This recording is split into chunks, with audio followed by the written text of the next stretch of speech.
আসসালামু আলাইকুম। আশা করি আপনারা সবাই ভালো আছেন, আমিও ভালো আছি আলহামদুলিল্লাহ। আজকে আমি ধান সিদ্ধ করেছি, ধানগুলা ছাদে দিয়েছি, ছাদে দিয়ে নেড়ে দিয়েছি। চারদিক ধানগুলা ছিটায় গেছে, ঝাঁটা দিয়ে ঝাড় দিয়ে দিচ্ছি।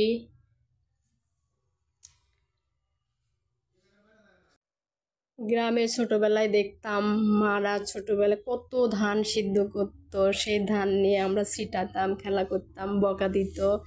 আজকে সত্যি সত্যি শহরের বাড়িতে ধান নেড়ে দিয়েছি।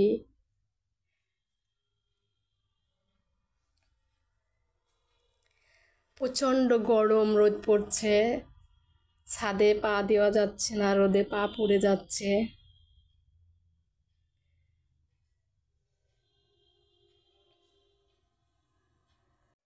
আমরা তো শহরে বসে সব কিছু রেডিমেডটা পাই, আসলে এইসব কাজগুলা করো কত কষ্ট, তা যারা করে গ্রামে থাকে তারাই বোঝে। ধানগুলো আমি নেড়ে দিচ্ছি। দেখেন আমার গাছে কত আম ধরেছে, আমগুলা ঝুলে আছে। ছাদের চারপাশ দিয়ে শুধু গাছ, সূর্যটা ঝকমক করছে, চারদিক দিয়ে আমের গাছ লাগানো। ধানগুলা এভাবে পা দিয়ে ছাড়াই দিলে তাড়াতাড়ি শুকায় যায়। সমস্ত ধান আমি এভাবে পা দিয়ে ছাড়াই দেব যাতে তাড়াতাড়ি শুকায়। উঠান থাকলে, আরো বড় উঠান থাকলে পাতলা করে ছাড়া দিলে তা এত পা দেওয়া লাগে না।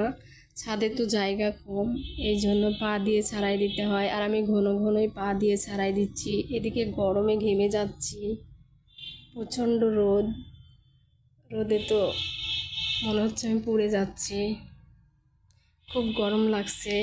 তাড়াতাড়ি করছি কখন ধান পা দেওয়া শেষ হবে। এতগুলা ধান পা দেওয়া শেষও হচ্ছে না।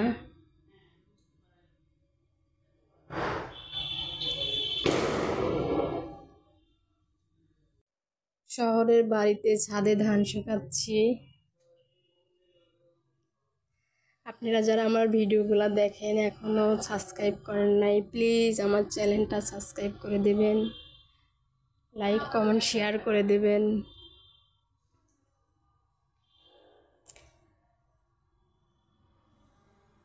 কড়াই শুকায় গেছে, পাতলা হয়ে আসছে। আপনারা সবাই ভালো থাকবেন, সুস্থ থাকবেন। আজকের মতো এই পর্যন্তই। আল্লাহ হাফেজ।